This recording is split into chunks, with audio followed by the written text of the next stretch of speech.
औज़ुबिल्लाह मिनश्शैतानिर्रजीम बिस्मिल्लाहिर्रहमानिर्रहीम रब्बे ज़िदनी इल्मा। ऐ अल्लाह ताला मेरे इल्म में इजाफ़ा फरमा और मुझे सच बोलने की तौफीक अता फरमा। जिन जान पाकिस्तान जी, अल्लाह ताला मेरे पाकिस्तान को सलामत रखे, अल्लाह ताला आपको सलामत रखे। जिन जान पाकिस्तान जी, आज मैं हाजी इकबाल हसन साहब के एक अवार्ड का जिक्र करूँगा कि वो अवार्ड उन्होंने कैसे हासिल किया। जिन जान पाकिस्तान जी फिल्म जब लगी, शेर खान सुपर हिट हुई, जानवर आम साला साहब ये एक ही ईद पर रिलीज़ हुई थी और तीनों फिल्में आउट क्लास सुपर हिट थी। वो दहशत खान शुरू कर ली यूनुस मलिक साहब ने, अब दहशत खान इनको नहीं लिया और उसके बाद कोई थोड़ा अरसा गुजरा, अवार्ड था इस्लामाबाद में। तो क्योंकि वो डायरेक्टर साहब को आता है लेटर, प्रोड्यूसर और डायरेक्टर को, जी आपकी फिल्म जो है वो आ गई है अवार्ड में। तो इकबाल हसन के साथ फड्डा चल रहा था यूनुस मलिक साहब का, वो शेर खान पैसों की वजह से उन्होंने दहशत खान में उनको नहीं लिया क्योंकि इकबाल हसन ज़्यादा पैसे मांग रहा था। तो हाजी साहब ने ज़्यादा डिमांड की, उन्होंने कहा नहीं मैं इतने नहीं इतने दूंगा। खैर वो ये रफड़ था। तो अवार्ड में ये हुआ कि जब उनके पास आया लेटर तो उन्होंने सुल्तान रई साहब को भी बता दिया क्योंकि रई साहब भी फिल्म में थे, मुस्तफ़ा कुरैशी को भी बता दिया, नासिर अदीब को भी बता दिया, इकबाल हसन साहब को नहीं बताया। हाजी साहब को जब ये पता चला कि खैर अवार्ड पे सब चले गए ये, तो रात 12 बजे का टाइम, दूसरे दिन अवार्ड था। किसी ने हाजी इकबाल हसन साहब से कहा कि हाजी साहब उधर शेर खान का अवार्ड मिल रहा है तो तुसी इत्थे हो। तो हाजी साहब की कहते ने, हम शेर खान इधर अवार्ड उधर। उसी वक्त वो शिराट गाड़ी थी उनके पास, ग्रीन कलर की, डार्क ग्रीन कलर की, उसमें बैठे हैं और सीधा इस्लामाबाद की तरफ। खैर जाके होटल में रहे, शाम को अवार्ड था, अवार्ड वाली वो जगह पे चले गए जिस हॉल में था, उस हॉल के बाहर अब टहल रहे हैं हाजी साहब, टहल रहे हैं और उनको कहा हुआ कि जब शेर खान 900 तो मुझे आपने बुलाना। वो अब शेर खान फिल्मों के साथ साला साहब का भी नाम आया, जानवर आम का भी नाम आया, शेर खान का भी नाम आया, ये हिट फिल्मों में थे और बाकी भी फिल्में थीं जिनका। तो हाजी साहब ने यूं दरवाज़ा खोला है हॉल का और वही अदालत, रब दा वास्ता जो जज साहब इस अहमद खान नूं डक लवो, नहीं तो शेर खान दे थले फिर एक बारी काला घोड़ा आ गया तो तुहानू इत्थों लैके ते अहमद खान दे घर तक सिवाए तुम्हें ते तोड़ दे कुछ नहीं जे नजर आना।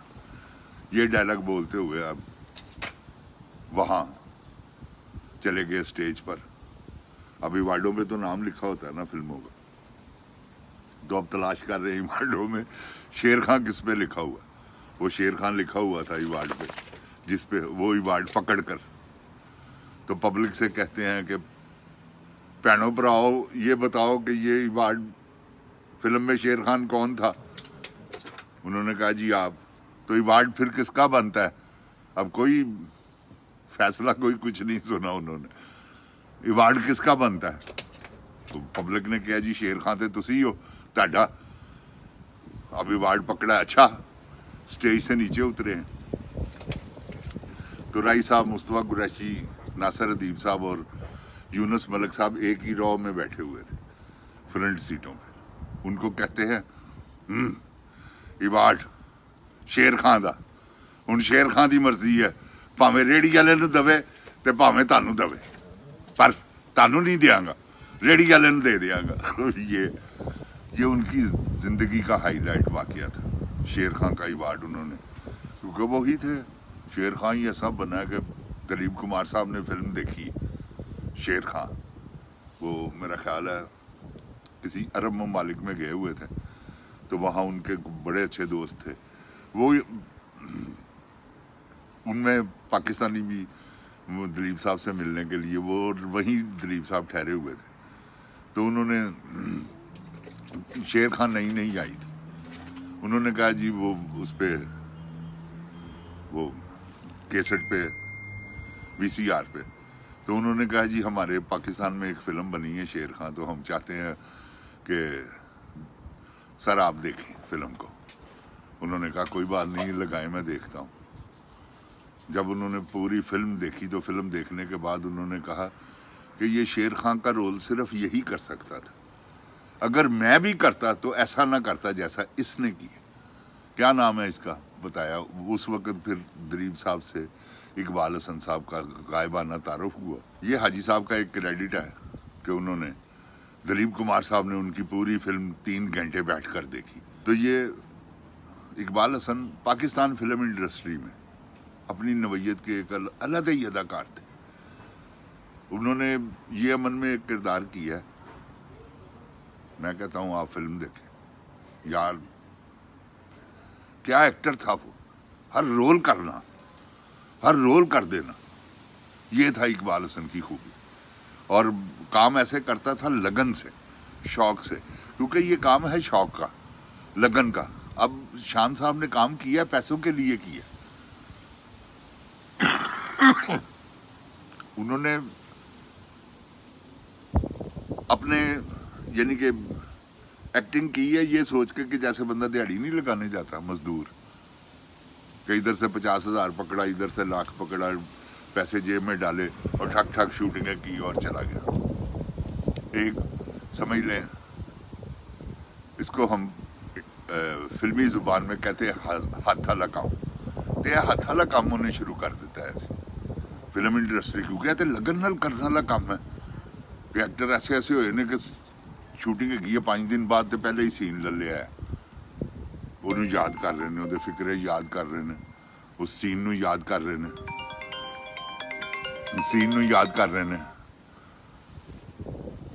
कि यार मैं परफॉर्म करा उत्थे सैट ते जाके, मेरी इज्जत भी होवे, लोग मैनू एप्रीशिएट भी करन और मैं अपने काम नाल दयानतदारी भी करा। यह बड़ा मुश्किल काम है, काम नाल दयानतदारी करना। राई साहब ने की है ना दयानतदारी, सारे एक्टरां ने दयानतदारी नाल काम किया। ठीक है किसी वेले नहीं भी मूड हुंदा बंदे दा, क्योंकि यह मूड का काम है। तुसी घरों खुश हो के आए हो, बच्चियां च खेडदे खूडदे हर चीज़, अगे आए हो तो ट्रैजेडी सीन है, मां मरी है, वो परफॉर्मेंस करनी, तो यह मुश्किल काम है अपने आप को फौरन चेंज करना। इस करके लैजेंड एक्टर जिहड़े होए ने ना, वो सदा बहार ने। हुण देखो ना तुसी अज भी शेर खान फिल्म ला के देखो, तुहानू एक करैक्टर नजर आएगा कि वाकई यार जिथों तक शान दे कम दा कम रह गया, मैं कसमिया तौर पर कहना शान बहुत वड्डा एक्टर, बहुत वड्डा एक्टर है, जिहदे च कोई शक नहीं। जो इंडिया च भी मैं पहले भी जिक्र कर चुका है, अगर इंडिया च शाहरुख खान दे नाल भी काम करे ना, सलमान खान दे नाल, आमिर खान दे नाल, ते उन्हां दी टक्कर दा एक्टर है। तुसी बिलीव करो, मैं झूठ नहीं बोल रहा, क्योंकि मैं इस काम नूं समझना। शान इस मामले दे विच पक्का एक्टर है, इहदे च कोई दो राय नहीं।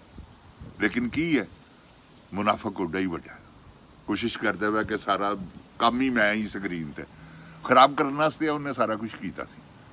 मैनू इन्ना ना रख लवो, मैनू इन्ना ना रख लवो, कैमरा इत्थे लै आवो, कैमरा ए लेंस ला लो। डायरैक्टर ने पता नहीं की सोचिया है, उन्हें की करना। पहले दौर दे विच किसले किहदी जरूरत हुंदी सी। मैं राई साहब नाल भी काम किया, कसम अल्लाह दी मैं राई साहब नूं कदी भी नहीं देखिया कि उन्होंने कहा लेंस ला लो, 50 का लेंस लाओ या 100 का लाओ या 75 का लाओ, ना उन्होंने कदी नहीं किया सी। मैं तो नहीं सुनिया, हो क्या होवे तो एक अलग गल है। ए बाहमी मशवरे दे नाल कि डायरैक्टर नूं यार ऐदा शॉट इस तरह ना कर लीए, इस तरह ऐ नहीं कि हुक्म देना कि आ लेंस ला लै। हुण वो लेंस ते शान साहब ने आर्डर दे दिता कि आ लेंस ला लो। हुण उस लेंस नूं लग के वो डायरैक्टर का तो एम खराब हो गया ना, उन्हें पता नहीं हरे वाइड एंगल चो लेना शॉट। उस शान साहब इन्ने आ गए ने, सिर्फ चेहरा ही आ रहे हैं। इस काम ने आके फिल्म इंडस्ट्री नूं तो उन्होंने शान साहब ने तवज्जो भी नहीं दी काम दे उत्ते। आए ने 4 बजे, ठीक है बस फिल्मां उन्हें कीतियां पूरे परफेक्ट टाइम ते भी आए, ਇਹਦੇ 'ਚ कोई किस्म का शक नहीं, लेकिन ज़्यादा उन्हें तंग किया। ਇਹ ਵੀ ਹੈਗਾ ਸੀ ना कि मैं फिल्म इंडस्ट्री को इंतकाम लैना। मैं तुहानूं सुना चुका, जग वाले मेले की शूटिंग करके असीं वापस आ रहे सां, मैं पाशा साहब ते शान तिन्ने ही गड्डी दे विच, शान ड्राइव कर रहा सी, मैं अगे बैठा है सा फ्रंट सीट ते पाशा साहब बैठे पिछे बैठे। पाशा साहब ने कहा शान तू एक्टर बन गया। हीरो बन गया तू, हुण विलन कोई नहीं होगा। तो मैं उन्होंने कहा, मैं कहा पाशा साहब मैं कर लांगा विलन। तो अब्रप्ट छान बोले, उन्होंने कहा मैं फिल्म इंडस्ट्री को बदला लैन आया। वो फिल्म इंडस्ट्री च बदला लैंदे लैंदे उन्हें नाल साडे कोलों भी बदला ले लिया। तो जिंद जान पाकिस्तान जी ये कम है, मैं अगर कोई अल्लाह माफ़ करे या शान सारा कोई सुनेगा मेरे प्रोग्राम वो देख रहा है तो वो सुनेगा ਉਹਨੂੰ मनी मैं कदी ना अल्लाह माफ़ी देवे झूठ बोलांगा। ਜਿਹੜੀ ਗੱਲ हक दी है मैं कीती है कि तेरे तो ਵੱਡਾ एक्टर कोई नहीं गा पाकिस्तान फिल्म इंडस्ट्री ये कोई किसी किस्म की दो राय नहीं। तो ओडा ही ਵੱਡਾ तू मुनाफिक भी है, यह भी तेन मैं कह रहा। तो है तू है तेन अपने गिरेवान च मूँह पाई तो सोची मतलब हीरे ने की किया। जिंद जान पाकिस्तान जी ये नाल ही असी इजाजत लैने तुहाडे कोलों। अल्लाह ताला तुहानूं खुश रखे, मेरे पाकिस्तान नूं खुश व आबाद रखे। अल्लाह ताला मेरे पाकिस्तान के सिपा सलार नूं नेकी दी हदायत अता करे। अगर नेकी दी हदायत अल्लाह ताला ने नहीं लिखी तो इहनूं गरक कर देवे। इन्ने जुल्म इन्हें कीते ने। पाकिस्तान जिंदाबाद, पाक फौज जिंदाबाद, इमरान खान जिंदाबाद, जिंद जान पाकिस्तान जिंदाबाद। अस्सलाम वालेकुम।